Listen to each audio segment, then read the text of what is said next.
good beautiful people, welcome back to the channel. If you are new here, my name is Christina July and I make weekly content on personal finances and sort of like building wealth from scratch. And if you are on a journey to financial freedom, please be sure to hit the subscribe button and sign up to my newsletter at christinajuly.com so we can talk, right? And I can come into your emails and we stay connected. So today I am sharing the plan for me to become a millionaire at the age of 30.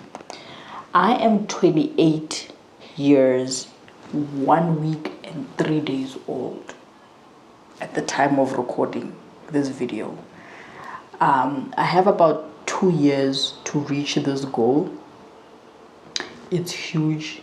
And it's huge because I also want to exercise faith. I want to trust in the Lord so I can see it happen, right? Now, I was not born into wealth. Everything that I have, I sort of like got it myself and built it from scratch. And on top of that, I don't even make a lot of cash like that. Like there are people who make him guap out there. Yeah. But I think with a clear strategy and some serious discipline and living like a dog and living like a G, right, I can achieve it, you know. So if you are ready to learn how I am going to do this, we can sort of like get into the video. But then again, this is just me, right? It's not something that you need to do. It's just me.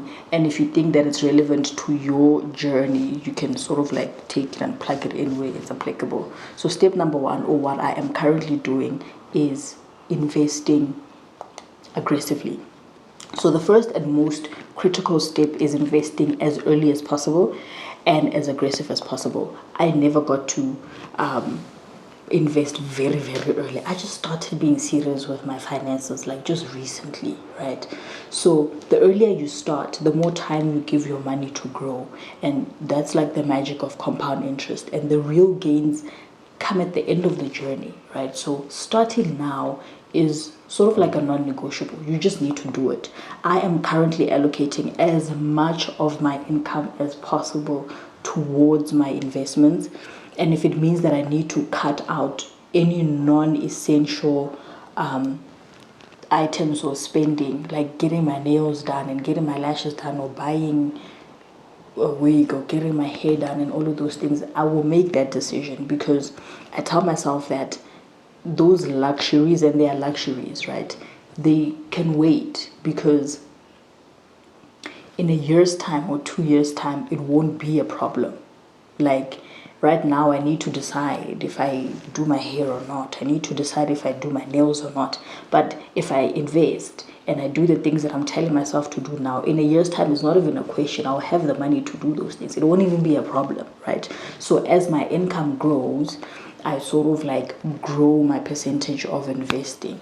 So right now, towards my retirement, I am investing like 10%, and I do plan somewhere in the year, maybe like around June, I will bump it up to 15%. And I think I invest like 16 grand a month towards my future, and I plan to increase it every single year. Like the more I get money, the more I'm increasing it, and this ensures for me that I stay aggressive without inflating my lifestyle. So whenever there is a gap and there's free money, instead of just deciding, oh, let me do this, no, just add it to the investment. There's no time for things like that. Number two, or step two, that I'm doing is I'm maximizing my primary income. So there's research that shows that most millionaires achieve their wealth through one source of income, if not like two main sources of income. Even though at their point where they are millionaires, they have like 7, 8, 9 streams of income. But when they started, or when they look at the thing that gave them money or they brought them wealth, it's normally like that one thing that they focused on. For me, my job is my primary income source, and I'm focused on maximizing that. For me, this means like leveling up my skills and being intentional about my career growth, and taking on promotions or making moves to promote myself even financially. So I'm aligned with my long-term goals, right? My job is the foundation for everything else that I'm building. And as a result, I'm treating it with the respect that it deserves, right? I don't have like inheritance. I don't have a business that's bringing in the money and all of those things. I am on a journey to try and get to financial freedom, but what I have right now is my job. And I'm saying this because a lot of people are like, oh, you can't become a millionaire with your job or working a 9 to 5 and things like that. Yeah, it's fine. Like, the quickest way to get into like that millionaire status is like entrepreneurship, like make and passive income, right? But for me, I don't have that right now.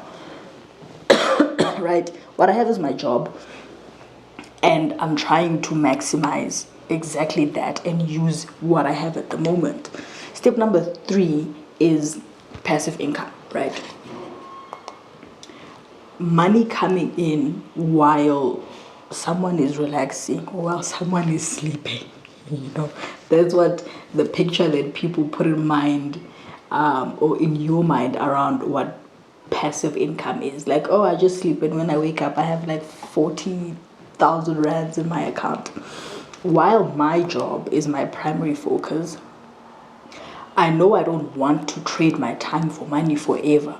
And that is why I am also looking into like actively building passive income streams, right? So what I am doing and what I'm going to do this year is I've sort of like dedicated tasks for my YouTube channel to my brother. My brother, who is visiting me now, is now my YouTube manager. He handles all of the admin while I focus on being creative, which is what I love doing, right? So the setup that I have with him not only saves me time, but I'm able to scale my channel as a source of income, right? And just give it a try, because I've been doing this because I really, really love it, and I show up whenever I want to, and I'm not consistent and all of those things. But I'm thinking to myself, I want to lean into my strengths as a creator and see if I can grow faster while I'm enjoying the process of creating and making money out of it, possibly, right? Plus I also get to support my brother financially, which is like an added bonus. So eventually I will expand more into other passive income options like your dividend stocks and ETFs, and maybe like rental properties down the line, because I've been watching this guy called Witness Mdaka, and I'm just like, bro, I want to, I just don't know how to. I don't know what I need to do for me to be convinced. But yeah, rental properties down the line is what I'm looking into. At the moment, I don't have a plan. I don't think I've researched it enough, but it's something it's literally in my heart to do, right? So the goal is to have multiple streams of income working for me without requiring my constant attention. Like, it's sort of like doing its own thing at its own time. Number 4 is living below my means. Okay, for me, it's one of the most important habits that I have developed. Right now, I don't even own a car. Can I afford a car? Yeah. Can I afford a fancy car? Definitely. I Uber everywhere, and I save money on payments and insurance and petrol and car washes and maintenance.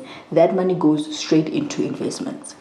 I'm also super intentional about cutting unnecessary expenses. For example, the whole cutting out of my subscriptions that I needed to do that I don't need, right? So I make short-term sacrifices now so I can live like no other later. Like, you know how Dave Ramsey says, live like no other now so you can live like no other later.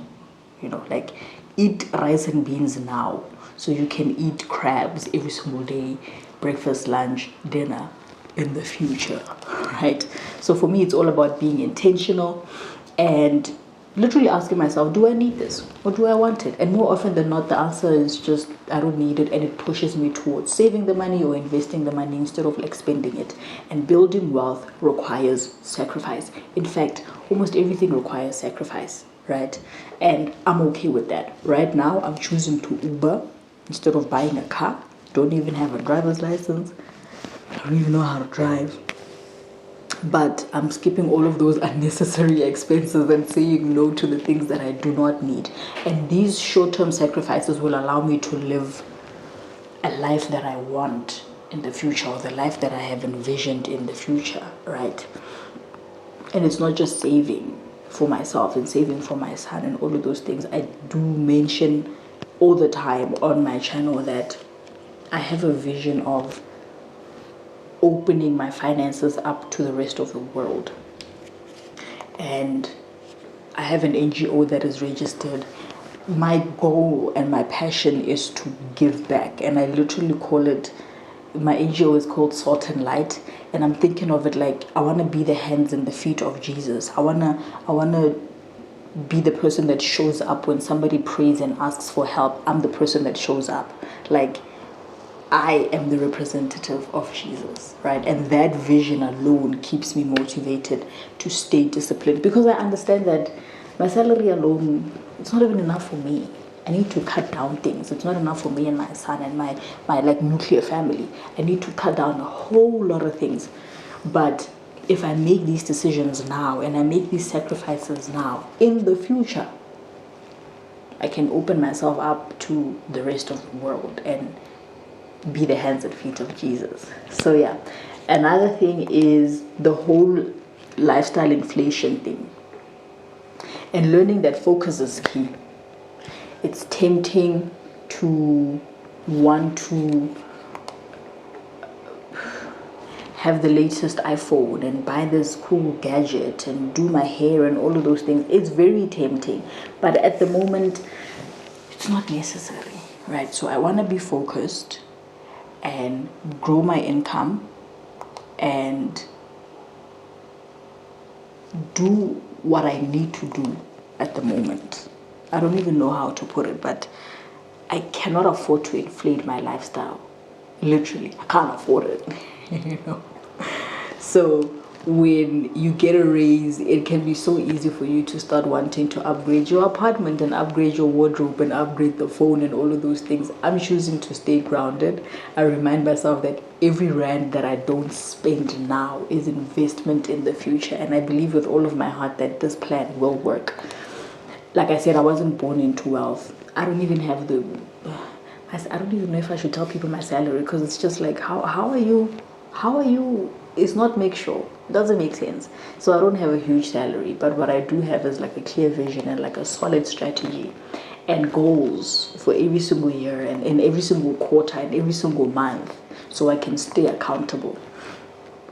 And now that I have put this out there on the internet, I need to make it happen and put in some work, because faith without work is dead, right? So that's my plan. I want to become a millionaire by the age of 30. We'll see. Jesus is Lord. But yeah, thank you so much for watching this video. Please give it a thumbs up and subscribe for more tips and ways to master your money. And let's have a chat in the comment section below. Let's talk. What's your vision? What is it that you want to do? What's like that big goal that you don't even want to put out there in the world? Like this for me, I can have people attacking. What if it doesn't work? And people come back and be like, oh yeah, no, it didn't work. It's fine. But at least I gave myself a chance and I worked towards it. And what I am going to do though is literally work towards it and give it my everything and save and invest and pray. But yeah, again, thank you guys so much for watching the video, and I'll see you guys in the next one. Bye.